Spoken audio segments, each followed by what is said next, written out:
India speaks daily को subscribe करें, उसके बेल आइकन को ज़रूर दबाएं यदि आपको इसकी पत्रकारिता पसंद हो। धन्यवाद।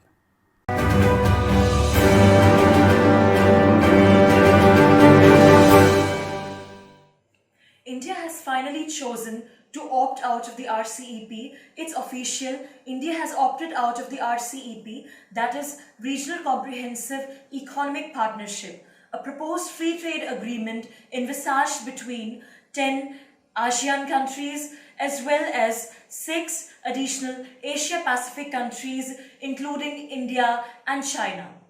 And quite predictably, the reaction of the global media, especially that section of the global media which has a leftist liberal slant to India opting out of the RCEP deal, has been one that of indicting India, that India has indeed missed a so-called golden opportunity of integrating itself into a new dynamic global economic order, into a new dynamic world trade order as such, in which Asia calls the shots rather than Europe and America.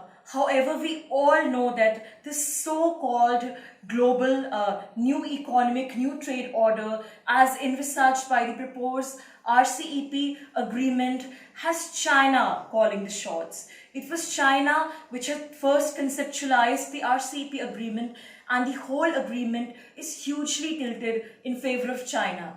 And that is one major reason why India chose to skip the RCEP in its present form. India chose not to join the RCEP because had India joined the RCEP, the Indian market would have been flooded with Chinese goods. The Chinese dragon would have completely subsumed the Indian market, badly, severely hitting India's local manufacturers, India's small businesses, India's local industry.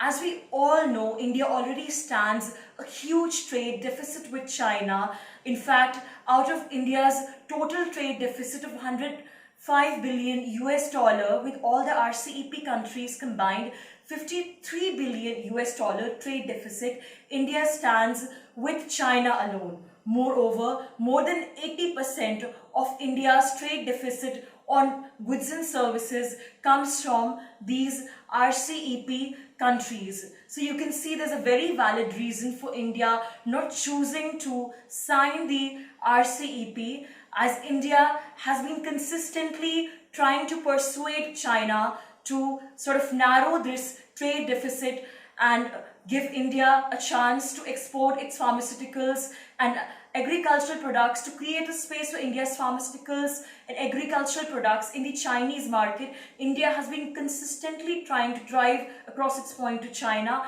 but China has till now hardly taken any heed, and China hasn't taken any concrete steps to address India's concerns vis-a-vis this widening trade deficit between India and China. So India has indeed taken a sort of a positive step to protect the local industry, to protect the local farmers, in choosing not to join the Regional Comprehensive Economic Partnership in its present form.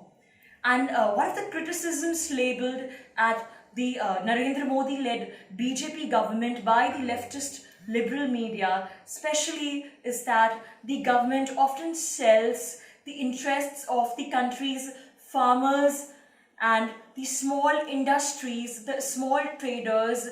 The government supposedly sells their interests to the so-called corporate lobby.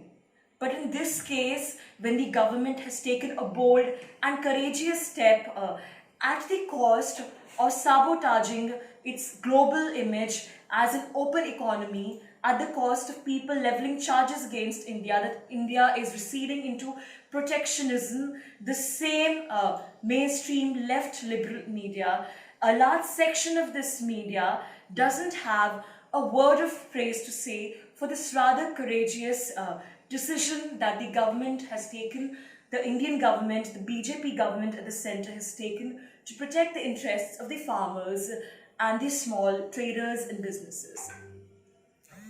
Now coming to RCEP again, What would have been the scenario been had India signed the RCEP in its present form? Signing the RCEP would have majorly hit India's several industries, mainly the dairy products industry, the textiles industry, the pharmaceuticals, plastics and fertilizers industries, as well as India's iron and steel industries. As we all know, India's manufacturing capabilities still don't have the kind of competitiveness that is required to compete at a global level, and small players within all these industries would have been badly hit, and they wouldn't have been able to face the onslaught of the Chinese goods that would have been dumped into the Indian market. So the unequal relationship, the dynamics of the unequal relationship between India and the other RCEP countries, the unequal trade relationship would have been further aggravated,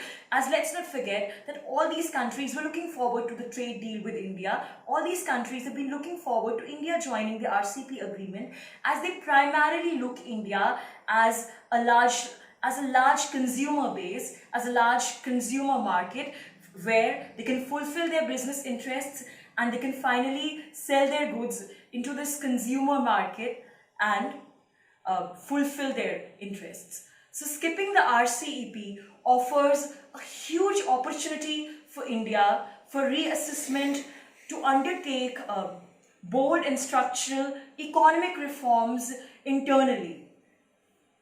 Choosing to not give in and choosing to not sign the Regional Comprehensive Economic Partnership in its present form gives India an opportunity to make a bold reassessment of its manufacturing capabilities, to take into account all stakeholders and to undertake large-scale, bold, structural, internal economic reforms, and to get used to the idea, to sort of consolidate the thinking that for a country's economic development, it is not always necessary to look outside, it is not always necessary to come under pressure and to succumb to pressures of a larger global community in order to present a certain image to the world. And this is one of the criticisms that the Narendra Modi-led BJP government has repeatedly faced, that the government is hell-bent upon portraying a certain global image in front of the world, and in order to appease the so-called powerful countries, in order to appease the world at large, and in order to present that certain image, the government is always ready to jeopardize the interests of the country, the interests of the small traders and businesses. And you can clearly see how in India firmly putting its foot down and not choosing to join the RCEP in its present unequal terms and conditions, the Narendra Modi-led BJP government has turned down that negative perception, that negative stereotype by the media on its head. So now that India has taken this bold decision, has made this bold move to not give in to the pressure by China and various other countries, although China is still trying to diplomatically maneuver to make India somehow join the RCEP, as India is a major global market for China, and China very well knows that. So China, as we can see through various media reports, is trying to downplay the importance of India's bold decision to not join the RCEP, and is still trying to somehow maneuver, to lobby, and trying to sell the unequal terms and conditions to India. And as we all know, that this time, under the able leadership of India's very decisive Prime Minister, Mr. Narendra Modi, India is not going to budge. India is going to keep its national interests at the helm. It's going to give most importance to its national interests alone and nothing else. It is not going to come under any pressure from China or any other economies, countries for that matter. So this is a golden opportunity for India, as we said, to undertake large-scale economic reforms, to promote Make in India, to strengthen India's agro-processing industries, India's agro-based industries, India's to revive the capability of India's small-scale industries, domestic manufacturers, the craft sector, and various industries. This is a huge opportunity for India to look within and revive its domestic manufacturing.